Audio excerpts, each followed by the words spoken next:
Back to the Rattle Cage podcast. I am Ryan, joined as always with Sterling. We're here to tackle Gateway, the short flat track in Illinois. We did have a Xfinity race yesterday. I missed it. Sterling said it was actually kind of good. He said nobody could pass the leader though, which that's kind of going to be our fear today, Sterling. You did have a good DFS day yesterday though. I did. I split second in the piston. The full down roller could have hung on to second, would have split first, or if he could have led 20 laps, would have split first. So, which is Yeah. kind of nice because the entire race I was doing all right, but wasn't really ever expecting a big day. And then old Cam fan messaged us there at the end of the race, and I was like, oh fuck, didn't even realize it. That's cool. Yeah. Hell yeah, that's a good day. So yeah, congrats to Sterling. It's about time our luck kind of turns around. I feel like we've always are on like the right track, and then it just seems like it all falls apart somehow. Yep, it's So there was. I mean, at one point, it seemed like everybody in the Discord was leading that contest. So yeah, that's awesome. That's awesome. So yeah, we're going back to Gateway today for the Cup race, and like I said, and we're probably gonna say it a bunch of times. There's not gonna be very much passing today. It's probably gonna be a pretty shitty race. Um, but we're gonna try to attack it the best way we can, I suppose. yeah, and It's- speaking of that, you actually want to hop to the optimals real quick? yep, Let's hit yep, on those. yep. Let's hit on the optimals. So we will go back to that, and here are the optimals. That's the reason I said that was because of that 2024 race right there. You had four guys starting inside the top 10, and all six drivers starting inside the top 20. And I think we see something maybe not quite like that, but very similar. Like I would say Oops. it's, I mean, not to get too far ahead, Ryan Priest is going to be a favorite driver of mine. But outside of that, I think we're probably looking for everyone inside the top 20, maybe stretch that to the top 25. Yeah, yeah. This is kind of a weird optimal here in 2023. Looks like there must have been a little bit more passing because we did have four guys actually starting 20th or back, and then we started the first two guys, which is, I don't know. I don't see that working today. I guess you could probably make a lineup like that, but then 2022, wow, 2022, the farthest guy up, Joey Logano, starting seventh.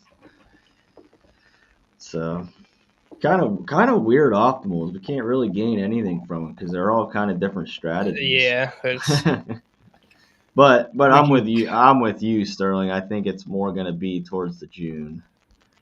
I just Yeah, that's I was gonna say. I think we can kind of throw out 2022 just because yeah. it was 2022, first year for the car, first year for this track. So Yep. I think as the years go on, people figure this car out more, start engineering it up, and I think it's going to get closer and closer. So if they don't do anything, I think next year is going to be even worse than this year.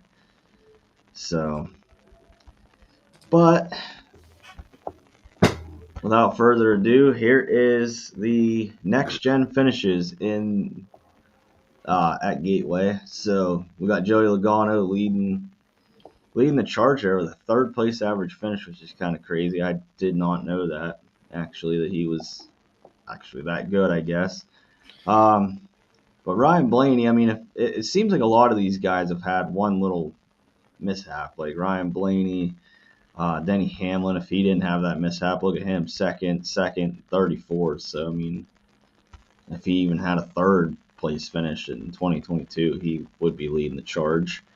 Kyle Busch, I don't know. I don't know how much we put into that now that RCR is out.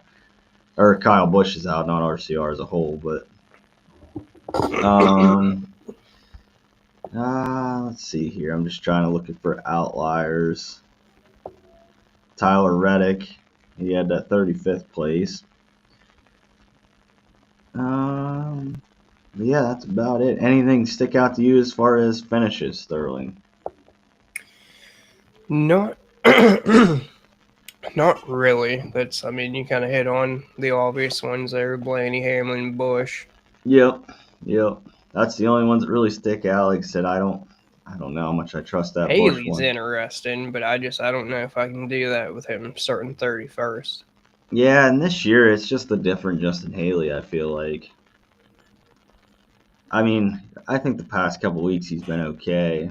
Like, kind of come out of the grave a little bit, but it just seemed like he just hasn't been the same. Like last year, he was a DFS, Yes. darling.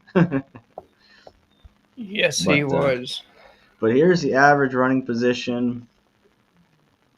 Uh, this is where they, we're running on the track on average. So Ryan Blaney with an average of fifth, Joey Logano with an average of eighth. Was it this track, Sterling, that they had 17 cautions at the end, and Joey Logano saved his fuel the entire time? I believe so. I'd I have believe to double check that, but he did win here. No, this was not. He finished fifth last year. Never mind. This isn't the track I was thinking of. Might have been Iowa or something. No, it was Nashville. I want to say that's how he won 2022 race here, though. Yeah. They had Yeah. 10 cautions that one, 11 in the 2023 race, and then only 5 last year. So this is kind of interesting. William Byron doesn't actually have a good average running position at all. Reddick doesn't. Larson's kind of up there. It looks like, it's Blaney, Logano, Christopher Bell if he wouldn't have that one outlier. Kyle Busch if he wouldn't have that one outlier. Denny Hamlin if he wouldn't have that one outlier. It seems like everybody has an outlier race, which is kind of, I don't want to say Darlington-like, but it seems like everybody runs into issues here. Maybe this won't be as clean of a race as I thought going in. I'm drawing a blank. I can't remember what happened to Blaney last year, but pretty sure he should have won that race. Yeah. I want to say maybe he ran out of fuel. Okay. And then here's quality passes. Obviously, we want to see cars that can make passes. Christopher Bell being number one, that kind of makes me intrigued by him today, I think, a little bit more. Blaney, Logano, Chastain, Elliott. Yeah, I just looked it up to double check. Blaney was leading that race and ran out of gas coming to the white flag. Oh, I do remember that now. Okay. All right, so here's the fastest laps. Kyle Busch, man, he just keeps popping here. Kyle Busch must love it here. I don't know if I can get behind it, Sterling. Although he has been running good. I mean, what did he spin out last week and came back and did he get a top 10? I think he did. I honestly can't remember. I do want to say that he did finish top 10, so maybe he's not as dead as what I'm making him out to be. Something to hit on him, though, is obviously they could have changed it, but in practice, his car looked like it was just bouncing all over the place. Yeah, he did finish 8th at Darlington, so yeah, here I am. I was just kind of writing him off for dead last week, and he did finish 8th. So I don't know. Maybe Kyle Busch isn't as crazy of a play as I was thinking going into this. So this is percentage of laps in the top 15. Obviously looks like we have a couple outliers there. Obviously, Austin Cindric always qualifies 10th place. We talk about that every week, so he just kind of runs where he qualifies. But Ryan Blaney, here's laps led. Kyle Busch, Ryan Blaney, Christopher Bell, Austin Cindric. And the last one, I think, is the driver rating. So this is all those stats combined and spit out a rating, and it looks like Kyle Busch is the best. Ryan Blaney, Joey Logano, Denny Hamlin, Christopher Bell, And I mean, even with Kyle Busch's shitty, there's 79.7. He's still leading the charge. But it looks like Blaney's pretty solid here every year. It looks like Joey Logano's solid here every year. Yeah, and not to repeat ourselves on Blaney, but if he didn't run out of fuel last year, he's probably well above Busch here. Yeah, yeah. And I'm drawing a blank, Sterling. How big is Gateway? It's like, I want to say it's the same size as Darlington, like okay, 1.3. Obviously, it's okay, not quite shaped. I mean, I guess it is kind of shaped the same, just doesn't have the banking. okay. And this is kind of an interesting. I do like looking at this, Sterling. The laps led in the fastest laps by starting position. So obviously we do have Hamlin on the pole, Larson starting second. I mean, with 240 laps, I can't see playing both of them, Sterling. I mean, you're going to have the perfect storm where Larson's clocking fast laps and Hamlin's leading, and It's then flip I'm not flop it. against that idea though. Yeah, I mean, it looks like by this, it looks like it could be done. The Definitely. thing that scares me with that is I kind of expect Hamlin to lead stage one. Larson has been better on pit road. Larson's pit box is arguably a little better. So I kind of feel like we see Hamlin lead stage one, Larson get the lead and lead stage two. But at that point, is 45 laps led enough for Hamlin? Yeah. Yeah. It's going to be a tough call. I'm going to be honest. I don't know how I'm going to build yet. I mean, we're going to go driver by driver and try to break it down the best we can, but I honestly haven't made a decision.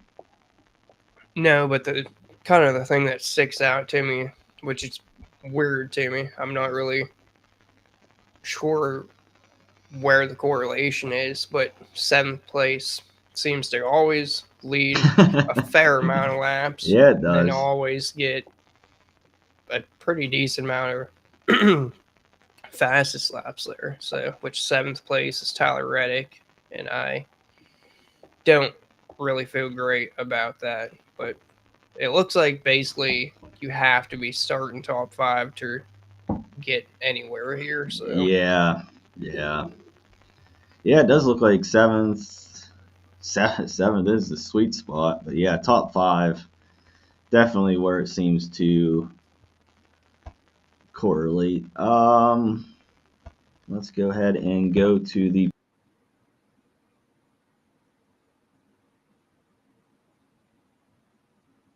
oh, I don't know if that's your internet or mine. first, but we are back. We're back. So, all right. So we got the driver by driver breakdown practice model up here. Sterling, I'm going to start on this page and then we can go back to this because this one isn't sorted by price. So we'll just look at we'll just look at it kind of as we go. So first up, Sterling, we got the most expensive guy here, Ryan Blaney, starting fifth. Here is his practice. Looks like he had another good car, and we know he is good here, so that's not a surprise. I think Ryan Blaney will be. I don't want to say in every one of my lineups, but I think he'll probably be one of my top owned guys. I think my question is going to be Larson or Hamlin.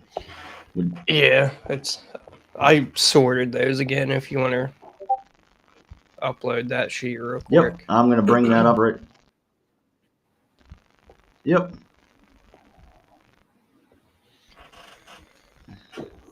All right. So, what are your thoughts with Blaney, Sterling?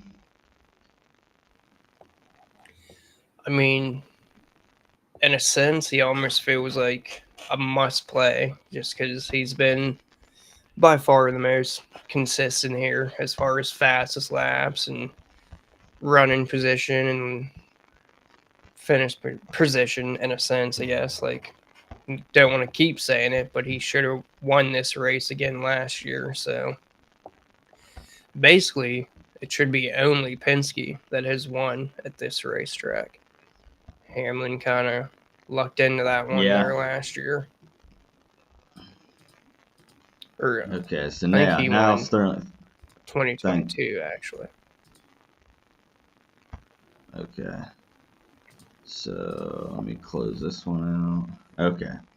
So, all right. Thanks to Sterling, we do have this sorted. My damn Excel ran out, so I can't even sort them anymore. But yeah, I think he's definitely going to be in my core probably. And then, like we were talking about, next up, Denny Hamlin starting on the pole. He burned us last week. That was just terrible luck. Yes, he did. Oh my God, that was terrible luck. I mean, just having Josh Berry spin on the first lap and Chase Briscoe just happened to be in front of him. So then Chase Briscoe just ran. I mean, Chase Briscoe probably was the better car, but we didn't even get one lap let out of Hamlin there from the get go. So that was pretty gross. That was gross. So, but yeah, Hamlin, like I said, I'm gonna be transparent. I haven't built yet. It's gonna be between Hamlin and Larson. You do get a little bit of savings with Larson, 9,500. Like, when's the last time Larson's been 9,500? Yeah, that's when I was looking through price and after getting everything sorted and whatnot. Obviously, his his practice jumps at you no matter what, but that price really jumped at me. Yeah. Like, I can't. He's 95 isn't cheap, but he feels cheap. Oh yeah, yeah, yeah. I can, like I said, couldn't tell you the last time Larson was under, you know, that 9,500. Not to jump ahead, but yeah, that's the thing with Hamlin. I don't know where I'm gonna go yet, but I think you're definitely probably gonna want to have one of either Larson or Hamlin. Yeah, you definitely need at least one of the top three, and I just honestly I feel like Larson is where I want to go, but I think you have to have Hamlin. So like I'm not 100% set on which way I'm gonna go with that yet, but Yeah, yeah, I agree. Next up, Christopher Bell. When we think of short flat tracks, we always think Christopher Bell, and it looks like he arguably had one of the best cars, if not the best car. Correct me if I'm wrong, Sterling, in practice, at least according to what I'm looking at. Um, I don't know if you can shove Bell and Blaney and a Larson together. I mean, I think with Larson's price, I don't think it would be too out of the realm of possibilities. But I mean, shoving Hamlin, Bell, and Blaney into a lineup, I think is going to be tough. But I think I'm definitely going to be on the Bell train. yeah, my first try at building. I wanted to stuff three of these guys above Larson in, but it's really tough to do that and have a good looking lineup. So I think we're probably gonna have to try to just pick two of these guys from Larson on up. And Yeah, it leaves you 6,300 per guy after that, and that does get pretty ugly. But yeah, so I don't know. So we're basically probably gonna have to pick between Bell and Blaney probably in a lineup, and then probably Larson, Hamlin, basically. So if you're doing a 20 max, just sit there and mix and match them. I think Bell or Blaney, Hamlin and Larson. I don't know, unless you take a stance. Sometimes I like taking stands, and if it works, you look like a goddamn genius, and if it doesn't, you're. yeah, that's honestly, if I was using like an optimizer, I think a good starting point would be to make a group of the top six and have that set at like 2-2. So you get at least two of those guys and no more than two of those guys. Yeah. And then I'd probably make it make another group that splits them right down the middle. Like, I wouldn't mind having two guys inside the top three, but I don't think I want two guys from like fourth to sixth. Yeah. All right. So next up, we got Chase Briscoe starting third. I was talking to Sterling pre-show. I, I'm gonna say this, and then he's gonna come out and win this race. But like, I think if I'm Joe Gibbs and I'm Chase Briscoe's team, I think I'm testing. I mean, we got Phoenix coming up. For the final four. Does he just go into test mode and just try to see what they can learn? I don't know. Like I said, I'm gonna say this, and he's gonna come out and win, but. That's how I'm gonna approach Chase Briscoe. I think he's gonna be a full fade for me. Yeah, I kind of agree with that. It's scary because I could very easily see him running away with this, but I do think Gibbs is definitely more focused on obviously Hamlin and Bell, and I feel like Briscoe's the type of guy that if Hamlin runs away from him, he's just going to play blocker. Yep. Or if Bell were to get up there, I could see him just letting Bell go. Yeah. Yep.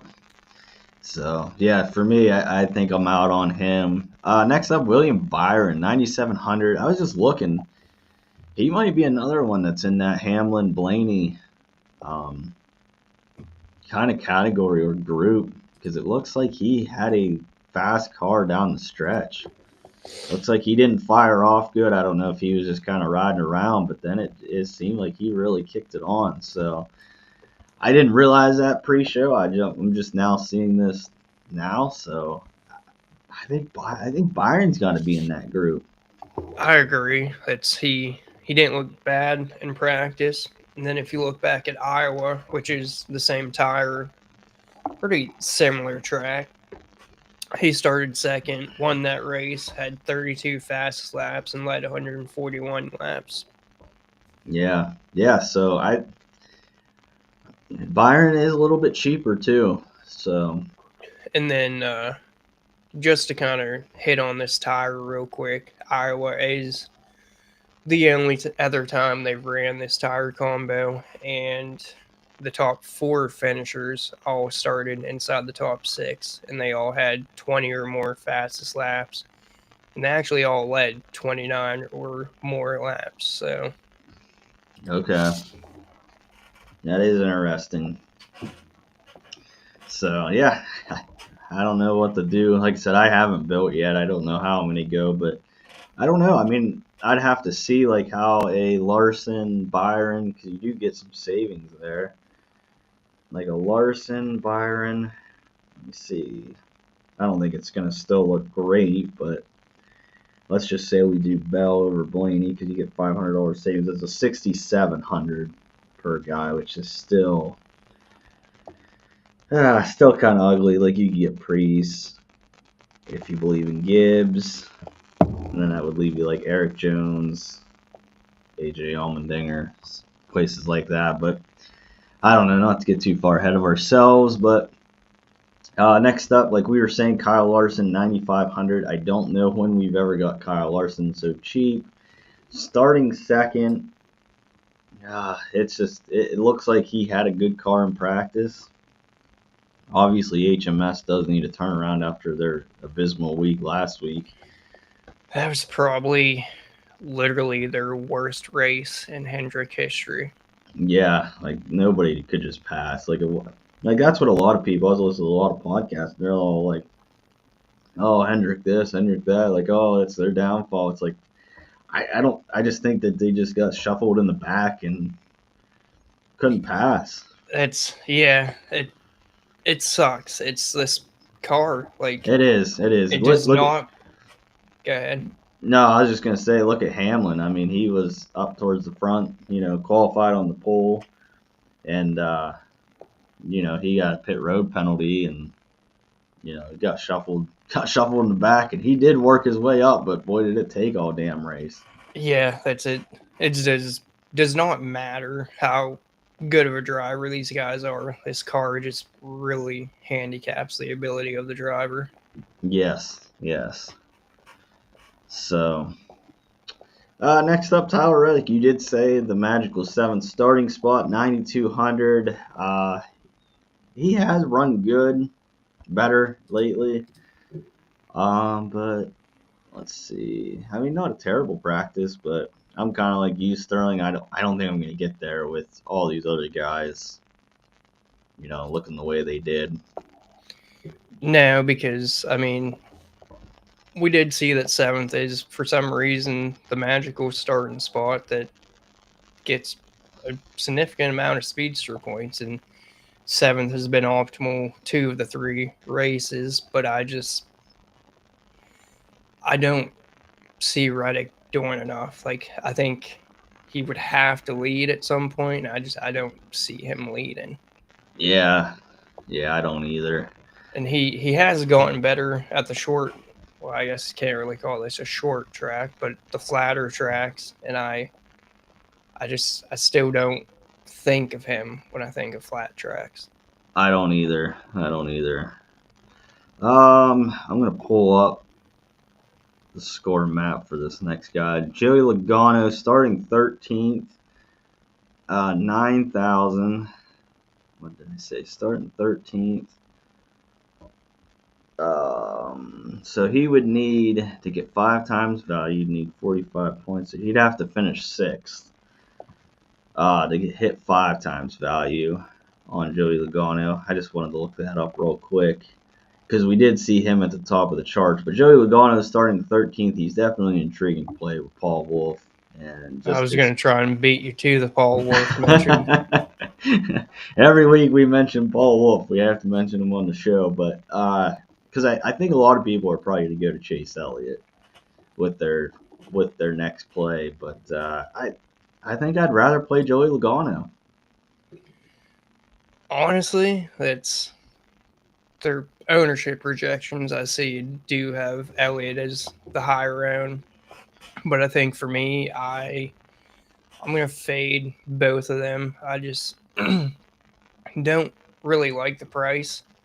Logano obviously been the most consistent. I think he probably is going to come in higher round than what we are seeing, which I'm seeing him under 20%. I don't necessarily agree with that. But okay. For Elliott, he obviously looked fairly decent in practice there, but he hasn't been good. Like, he's been consistent top 20. He did finally end that top 20 streak a couple weeks ago. But Chase Elliott is not what he was in the old car. He has not really figured this one out. Yeah, he hasn't. I mean, this is the type of track that you would think of Chase Elliott, but I don't see it today. Yeah, I don't either. So I don't know. I'm kind of like a little bit in on Joey Logano. I'm out on Chase Elliott, but I'm a little bit in. But I haven't built yet. I don't really know. I've played around a little bit. It's probably going to be kind of hard. It is. So I mean, because we're going to want to play Larson Hamlin, and then we're going to want to play another. Obviously, we're going to want to play as many guys from Larson up. And I just don't know if we're going to get the Logano or Elliott, even if we wanted. So, but so we kind of already talked about Elliott. Austin Cindric starting 9th, of course. Austin Cindric always qualifies from 9th to 12th. You know, every single week. I don't think it's a bad play because I mean I think this is where he's probably gonna run. But just 8,500, I feel like he's a little bit priced up, Sterling. Yeah, I think the pricing makes it a little hard to play him. But at the same time, this team has to know that this is their best track this round. Yeah. So they're going to have to really come out and perform if they want to make that next round. But they got this week in Bristol, and he's not someone that jumps out to me for Bristol. So I think I think he's going to be aggressive. I think we could see him squeeze it into the into the top 5, but I don't know if that's enough at that point. Maybe today the sweet spot's 9th place, and he stays out and gets extra laps led and fast laps by just being slightly different. Yeah. Yeah, I'm normally like on the Cindric, like just he's gonna be different play, but I just don't know at 8,500 if I'm gonna get there. And kind of I think the same play with Bubba Wallace starting 14th. He has probably been better than Tyler Reddick, arguably, lately, but I just don't. Judging by his practice, I don't know how Bubba's run here. I know we just went over all that, but I'll look real quick. I don't know if anything's going to stand out to you there, Sterling. It looks like he probably came in and pitted like lap 9 or something, because it looks like he fired off real fast there and then went back to his. He has not had good finishes here. I think his best finish was 21st, but he did run well at Iowa. Started 15th, finished 6th. His average position was 19th, though, but he did have 18 fastest laps. Did not lead. Well, I think that makes him semi-interesting. I think he's probably in the player pool. Yeah, definitely in the player pool. I think the sweet spot for being different is going to be right in that little group there of Cindric, Wallace, Berry.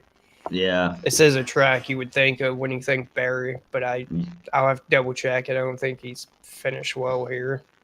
No, I don't think so either. I think when I was looking at your chart, I think that was one thing that kind of stuck out. Was he only ran here once and finished 36 last year. So really, we haven't really had a sample. I don't know what happened in that race, but does he have an average running position? It is. I'm just thinking, like, if he wrecked at the very end or something like that. 17th, So not terrible. So, yeah, I think I'm with you, Sterling. I think you're gonna want to shove as many guys inside the top 15/20 as possible. So, like, I think Barry's gonna be in the player pool. I don't know how intrigued I'm gonna be on him, but he's definitely gonna have a click at least. At Iowa, he started 12th, finished 13th, had 7 fastest laps. So I could see something very similar to that. Yeah, I could too. That's actually probably right in the range of outcomes for him. He is 19 points below the cut line. So if he wants to advance to the round of 12, he's going to have to make some moves. And kind of the same as Cindric, same team, actually. I mean, in a sense. So, holy shit, the next guy. Okay, Kyle Busch. I just happened to like look at Kyle Busch and look at Austin Dillon. Both of their practices were god awful. I think RCR kind of unloaded probably. I think they unloaded with the wrong setups as a whole. Kyle Busch isn't as bad, but boy, it was Austin Dillon. He almost looks like a last place car. Yeah, and I told you pre-show, I was watching practice, and Kyle Busch's car it did not look stable. He was definitely feeling every bit of the bumps on this track. It was just kind of looked like a fucking roller coaster. This is where I wish I was more smarter with setups. Like, I don't know how much they can change pre-race without having to go to the back. I mean, obviously Dillon came out and qualified 15th, so like obviously they made a change a little bit, but like I don't know how much you can change, or what you could change to fix that, like how big of a fix that is. I kind of wish I knew. But I mean, obviously we saw Kyle Busch's track history, but that doesn't look appealing to me that, his practice times, and Sterling saying that he's bouncing all over the track. So Sterling, do you have any insight of like what the hell is this car we can see going to the back? It wouldn't surprise me if we seen this car start at the rear. I haven't Yeah, seen anything about anybody starting at the rear yet, but I think people are going to see that track history. I think I'm seeing Kyle Busch projected for really low ownership, but I don't agree with that. I think he's probably going to be yeah. higher ish. I don't want to say one of the highest, but definitely. I kind of would too. I kind of think Kyle Busch being 8,000. I mean, that's semi cheap, not cheap, but that's semi cheap. But yeah, I would think he'd be higher because I mean, last week finished eighth. Obviously, we see the track history. Now, if people look at practice, he wasn't that fast in practice, but I don't know. He's definitely going to be in my player pool. I would feel more comfortable. He did make 3 runs. I do see that. So he definitely was working on it the entire time. But it definitely would make me feel more warm and fuzzy if he wasn't bouncing all over the track. Yeah, that's honestly, I think you group Kyle Busch, Brad Keselowski, Alex Bowman together, and you just play one of these guys. Yeah. I would say Busch is probably actually. It would probably be between him and Bowman for being the lowest owned of the bunch, but I think my favorite of that bunch is going to be Brad Keselowski, which we'll get to shortly. Yeah. So Ross Chastain starting fourth. I think this is a cheap price for Ross Chastain, 7,900, but I don't think I can play him starting fourth, Sterling. Are you going to talk me into him? He is a very interesting play in my eyes. I don't necessarily think we see him go out here and dominate, but we don't really need him to lead laps at 7,900. I think he could stay top 5, probably pick off some fastest laps every time. And at 7,900, if he finishes top 5 and gets 10 to 15 fastest laps, he's not going to hurt you. Might Okay, not so need him, but starting fourth, if he with no fast laps or anything, if he finishes fifth, that's 38. If he finishes fourth, that's 40. So yeah, I could. Okay, So I like think we could see him have a ceiling of like 50-ish points. yeah, if he could rattle off some of those and finish top 5, I could maybe I'll throw him in that bullet. I would say he's probably gonna have low ownership. And then just real quick, I went back and looked at his fastest laps here. He didn't have any last year. Only had 2 in 23. Then he had 16 in 2022. Okay. So the next guy, I will let Sterling take the lead on, Brad Keselowski. I know you said this is one of your favorite plays, so I'll let you go ahead and talk about him. Basically, it's just the fact that he's cheap for one. Starts 23rd, and then let me pull it up, double check his finishes here. He finished 3rd last year. Kind of sucked the 2 years before that, but the biggest reason that I like Keselowski is because of this tire. He started 5th at Iowa, finished 3rd. Average running position was 4th. He led 68 laps there, had 59 fastest laps. So and then he actually obviously showed tons of speed in practice, was in the faster group, so it's kind of hard to pinpoint how fast he actually was. And I went back and I looked at the Iowa practice sheet, and he didn't really show the greatest speed at Iowa. So I feel like what he shows here is a better picture of what we're actually going to get. Yeah, I think a lot of builds start with Busch, Keselowski, and Bowman after you get one of those top guys, and I yeah, think Keselowski is the safest of the bunch. I agree. That's what I was looking. I was looking to see because if you started out like Keselowski, Priest, and Bowman, if you wanted to go 3 place differentials there, it left you with 9,300 per driver after that. So that's not bad. I mean, Who'd you start that off with?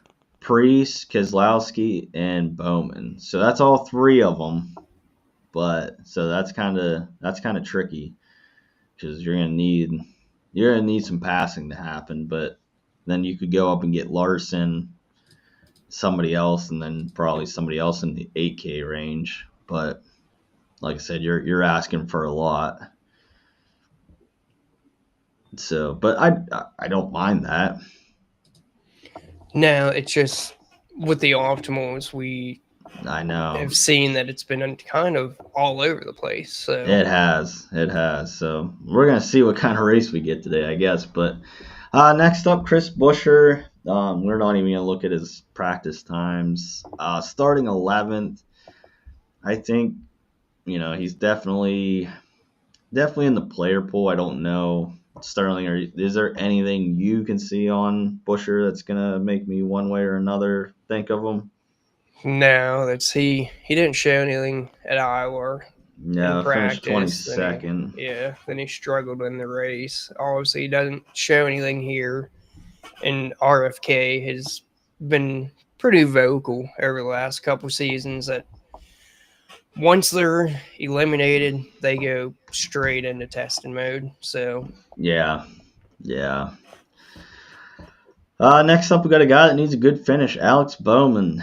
Obviously, just had that horrendous. I don't know if he missed a setup or what last week, but he was ass in practice and ass in the race and just terrible. So, but it looks like his car was all right in practice. I don't know what happened in qualifying, but I think Bowman's got to be one of the favorite clicks. I think he's got to be up there with Brad Keselowski. yeah, he's always a weird one. He's someone you almost always feel like he's playable because he always seems to sneak into the top 10 no matter where we're at or where he starts. But let me double check the tire. Yeah. At Iowa, he started 16th, finished 7th, had an average run position of 14th, only had one fastest lap though. So Yeah, I think he's one that for 7,300. I feel like that's kind of cheap too for Alex Bowman. He's normally up in. I feel like I could be wrong on this. This is me just gut feeling. I feel like he's always like $8,000, 8,500 ish.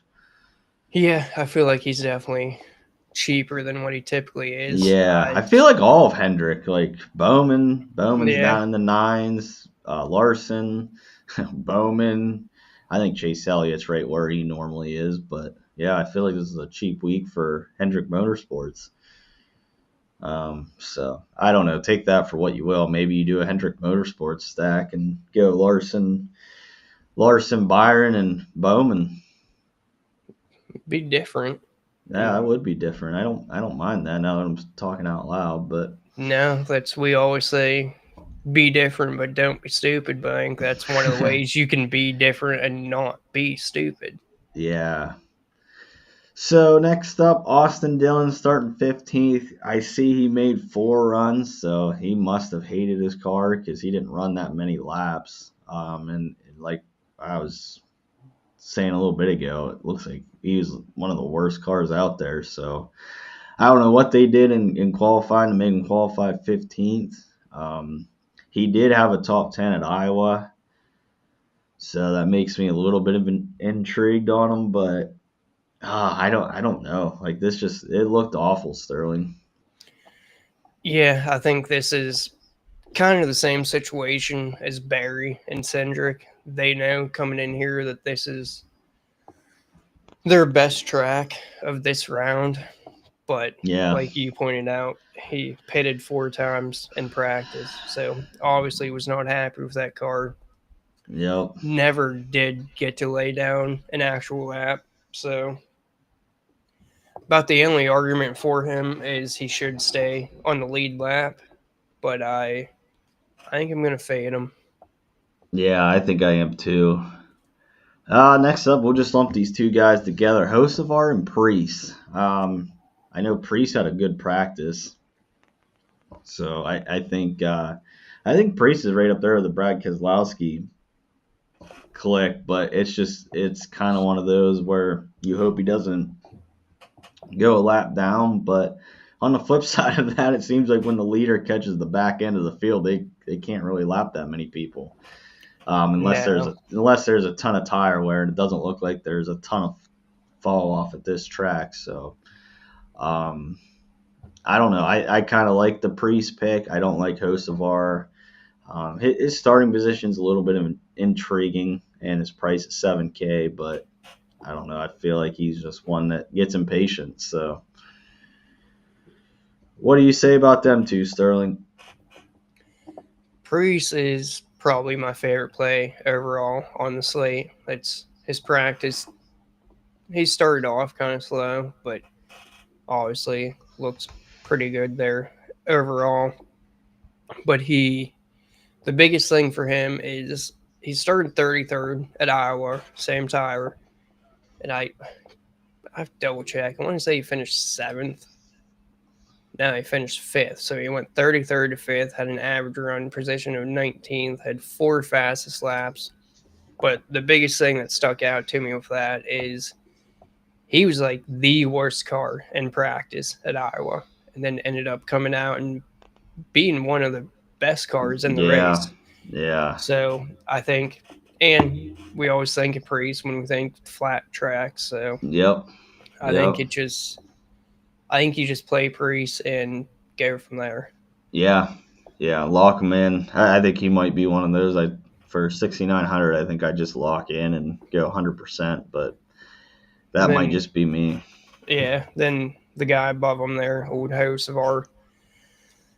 This is actually the track that a couple years ago he got suspended after a truck race here because he just threw an absolute hissy fit and hooked. I can't remember who he hooked, but it I was can't either. blatant. I think Yeah. he even said on the radio that he was hooking the motherfucker. But this is a Oh, track that I feel like he's either gonna get mad and do something stupid again, or be over aggressive and either blow a right front and cream the wall, or just misjudge the entry and take someone out or something. So yeah. I've no interest in Carson Hocevar. Could easily bite me, but that's where I'm going today. Is a full fade on the aggressive son of a bitch himself. All right. So next up, let's just lump these. Let's just lump these Toyotas together here. We got Gibbs, Eric Jones, John Hunter Nemechek. John Hunter Nemechek, that crew last week. I mean, they deserve a shout out for the strategy that they pulled, getting them I think a top 10, or if they didn't, it was just right outside the top 10. But Top five, him and Jones oh, both, yeah, that's right. Him and Jones both got top fives. Yeah, you're right, maybe even Sterling. top threes. Yeah, so yeah, I do remember that now. They were top fives, but yeah, congrats to them. But Ty Gibbs, once again, he had a fast practice last week and didn't really do anything with it. And this week looks like he started off fast and then kind of faded. I'm going to be out on Ty Gibbs. I think even at 6,700, I did look at that price pre-practice qualifying. I'm like, boy, that's a cheap price for Ty Gibbs, but I don't think that's enough to suck me in. Eric Jones, I think it's a kind of way to get different. I mean, there's really nothing there that's like shouting out to play him. And same with John Hunter. I don't know if they're gonna pull that shit off again. But I mean, shout out to them. I don't think I can do it, Sterling. So what's your thoughts on all three of them? Are you out, or is there one that you're? I it's crazy to say, but I think the obvious one out for me is Ty Gibbs, and that's Yeah, sketchy to think. Or Joe Gibbs car starting 21st at 6,700 is a guy that you just feel like is a safe fade. But the practice shows it. It's fast short run, and then just can't keep it together, can't put down consistent laps. And we've seen that all season long with Ty Gibbs. So the price makes it so easy to click on him, Yeah. but I think that's just going to shoot the ownership up, and I'm just going to use them as a way to get different and not play them.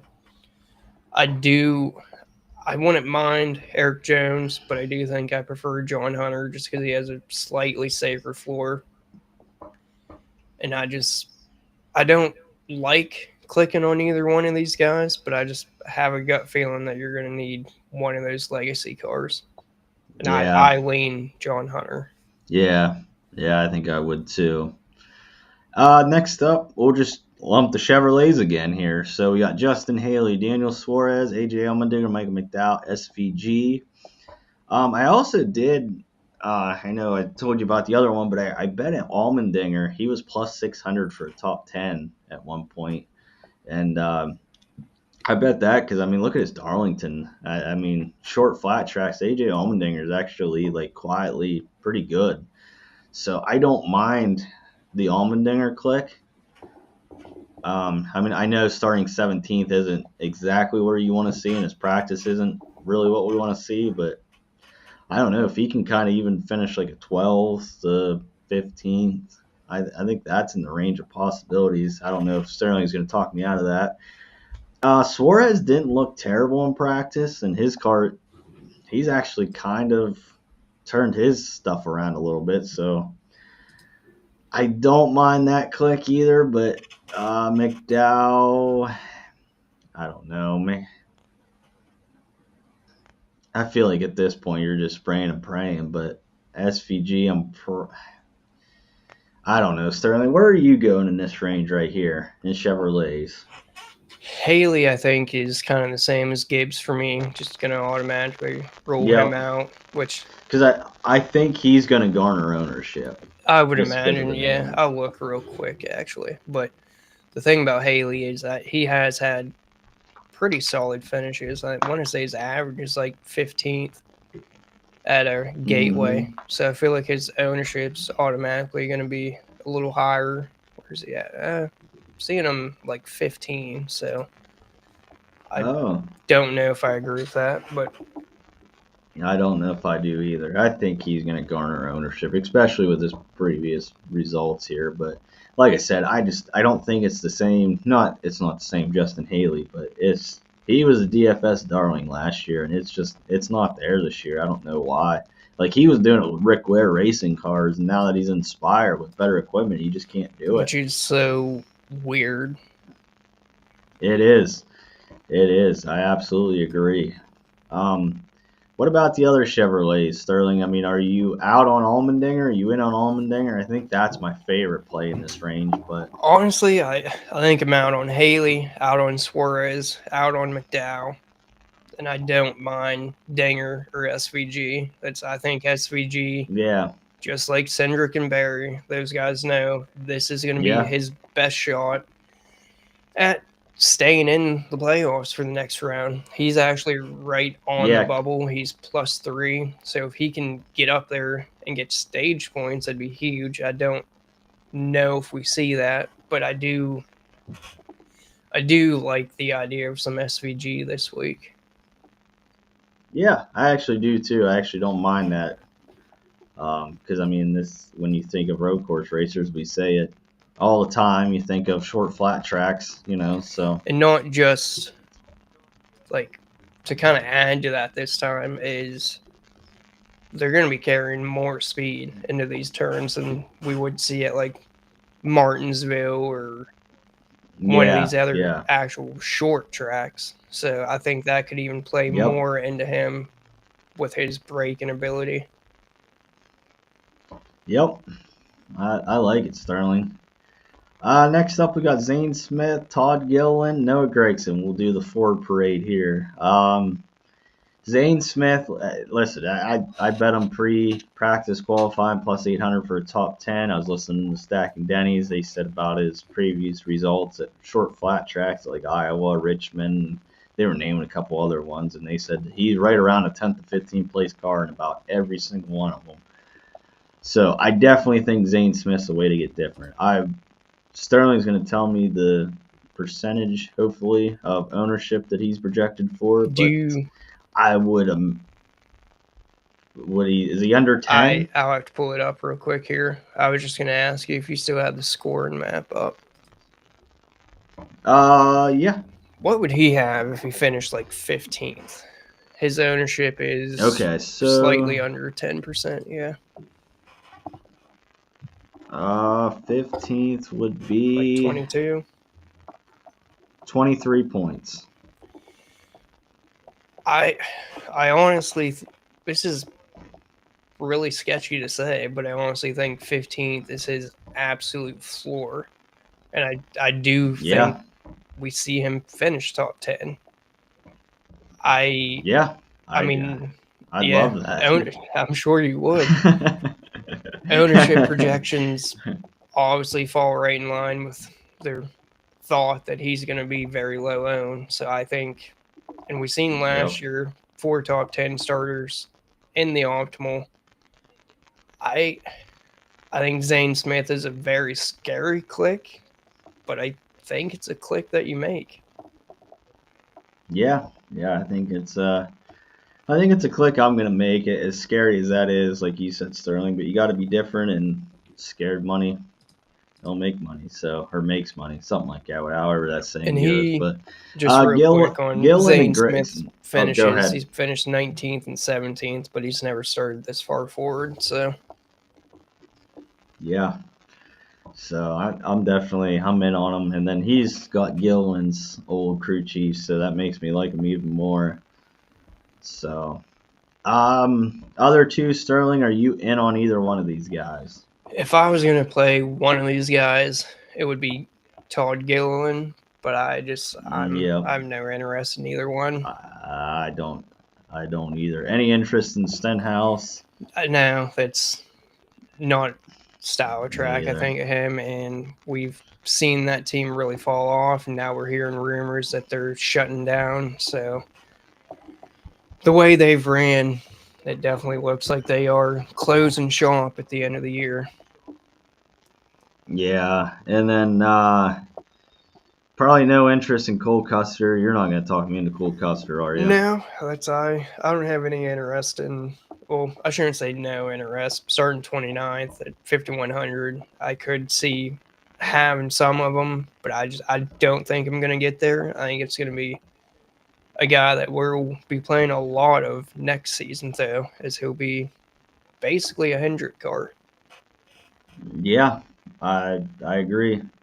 I agree. As they're announced that they're switching to Chevrolet, but next up, Sterling, we got Ty Dillon, Riley Herbst, and Cody Ware. I'm not playing Cody Ware unless you have to. 4,500. I mean, if you have to shove him in there, I guess, and just hope for carnage. But I honestly think my favorite play here is Riley Herbst. Looks like his car was actually decent in practice.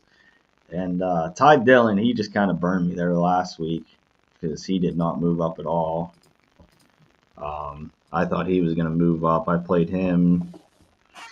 Was it? Yeah, he finished 34th. So I don't know. We're going back to the old Ty Dillon ways. Yeah.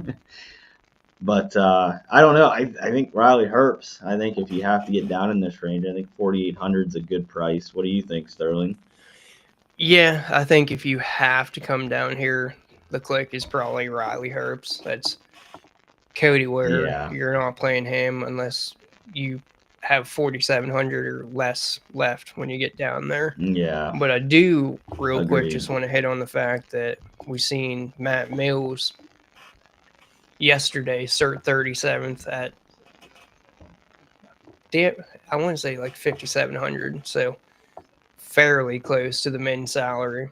And he actually ended up being real solid play because of Carnage. So you could see something like that again today for Cody Ware. I think this race plays out pretty clean, but the Xfinity race ran pretty clean except for one big wreck, which caused a lot of shit. So yeah, but well, I guess that's it for the driver by driver breakdown, Sterling. As always, thanks guys for listening. If you like, comment, subscribe.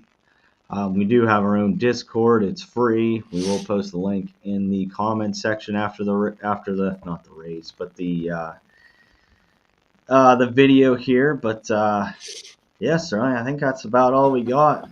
Yeah, But the next gen stat sheet is already posted in the Discord. It's pinned, so if you get in there, just click pin messages and it'll pull you right to it. The practice, I don't always post that, but if you message me, I'll send it to you. absolutely. But all right, guys. Well, let's win some money today. Hell yeah. All right. It's like, See ya.